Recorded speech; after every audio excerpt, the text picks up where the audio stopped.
नमस्कार, स्वागत है आपका बिहार समाचार में। आज की बड़ी खबरें निकल कर रही दोस्तों, जानेंगे कि कर उससे पहले अगर आप हमारे चैनल पर हैं तो प्लीज चैनल को सब्सक्राइब कर दें और वीडियो को एक लाइक कर दें दोस्तों। तो आज की पहली बड़ी खबर निकल कर रही है, आपको बता दें कि कोहरे का कहर। जी हाँ, विमानों की रफ्तार पर ब्रेक, 1 दर्जन से ज्यादा विमान लेट। जी हाँ, ये बड़ी खबर है। आपको बता दें कि धुंध और कोहरे की वजह से पटना की विमान सेवाएं चरमरा गई हैं। कोहरे की वजह से विमानों की रफ्तार पर ब्रेक जारी है।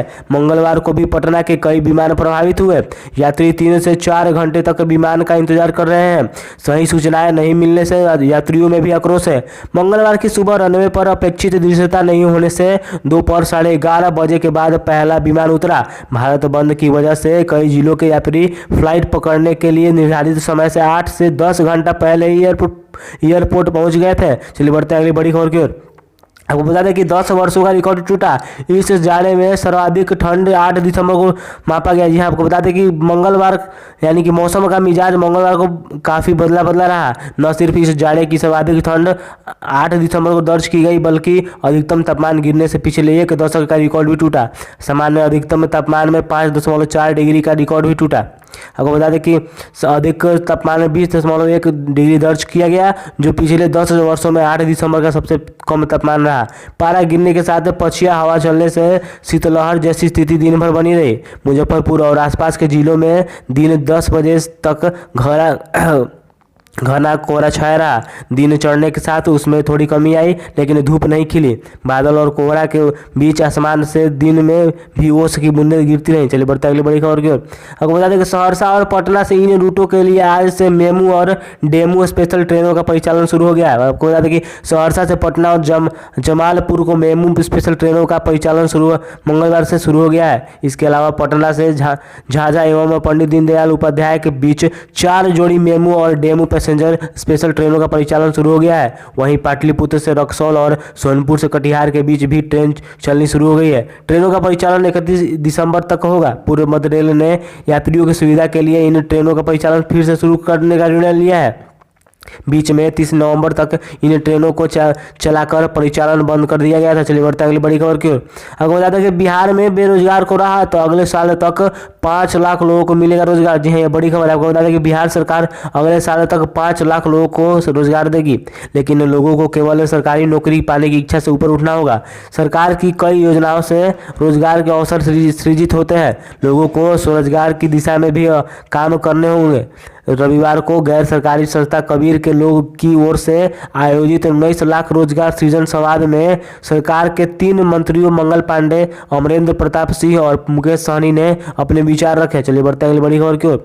अगर बता दें अच्छी खबर है, वर्ष 2021 में 200 बेसहारा बच्चों की क्षमता वाले आश्रय गृह का 12 जिलों में होगा निर्माण। जी हाँ, बता दें आपको कि बिहार के 12 जिलों में निराश्रित एवं बेसहारा बच्चों के लिए बृहद आश्रय का निर्माण नए वर्ष में शुरू होगा। समाज कल्याण विभाग ने राज्य में निराश्रित बालकों बालिकाओं के साथ 0 से 6 साल के बच्चों की देखभाल को लेकर बृहद आश्रय गृह बनाने का प्रस्ताव तैयार किया है। इस प्रस्ताव को राज्य की सरकार की सहमति मिल चुकी है। नए वर्ष में बृहद आश्रय का गृह का निर्माण कार्य भी शुरू हो गया है। चलिए बढ़ते अगली बड़ी खबर की ओर। आपको बता दें कि सुपौल में भारत बंद के दौरान पेट्रोल पंप पर लगी कार का शीशा तोड़ बदमाशों ने 3 लाख रुपए उड़ाए।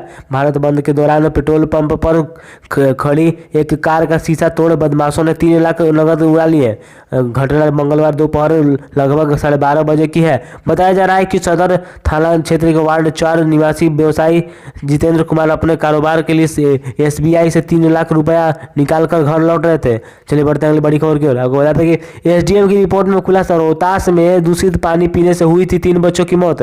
जी ये बड़ी खबर। आपको बताते हैं कि बिहार के रोहतास जिले में नौहट्टा के कैमूर पहाड़ी पर स्थित चुनहट्टा गांव में 3 बच्चों की मौत दूषित पानी पीने से हो गई। चपरी जंगल में मजदूरों के लिए वन विभाग ने कोई व्यवस्था नहीं की थी। वे पास के जल स्रोत का पानी पीते थे, उसी पानी से भोजन भी पकाते थे। हिंदुस्तान में प्रमुखता से खबर छपने के बाद SDM सुनील कुमार सिंह ने मामले की जांच की, जिसमें मौत की वजह दूषित पानी ही बताया गया है। चलिए बढ़ते अगली बड़ी खबर की ओर। अब बता दें कि अच्छी खबर है, उत्तर व दक्षिण बिहार को जोड़ने वाले गांधी सेतु के दोनों लेन पर मार्च 2022 तक होगा यातायात चालू।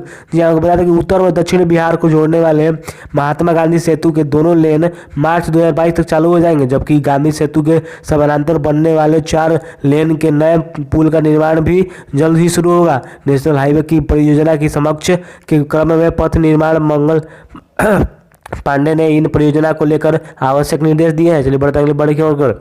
वांटेड अपराधी रवि गोप को भेजा जेल, प्रेमिका से शादी रचाने के दौरान मंडप से हुआ गिरफ्तार। जी बड़ी खबर आपको बता दें कि एसटीएफ और पटना पुलिस के संयुक्त ऑपरेशन में पकड़े गए अपराधी रवि गोप को सोमवार की सुबह दिग्गा थाने की पुलिस ने जेल भेज दिया। इससे पहले पुलिस ने रवि और उसके गिरोह के बारे में लंबी पूछताछ की। दीघा थानेदार मनोज सिंह ने बताया कि वर्ष 2018 से ही रवि फरार चल रहा था। इस दौरान वह विवादित जमीनों का निपटारा करवाने के नाम पर लोगों से रंगदारी के रूप में रुपये वसूलता था। 6 से अधिक केस उस पर दर्ज है। रवि पर माखन और मुकेश की हत्या करने का आरोप भी लगा था। दिग्गा में जमीन के एक मामले में गोली चलाने की एफआईआर भी रवि पर दर्ज की गई थी। चलिए बढ़ते अगली बड़ी खबर की। आपको बता दें कि बिहार बोर्ड 10वीं और 12वीं की परीक्षाओं का मूल्यांकन फरवरी में।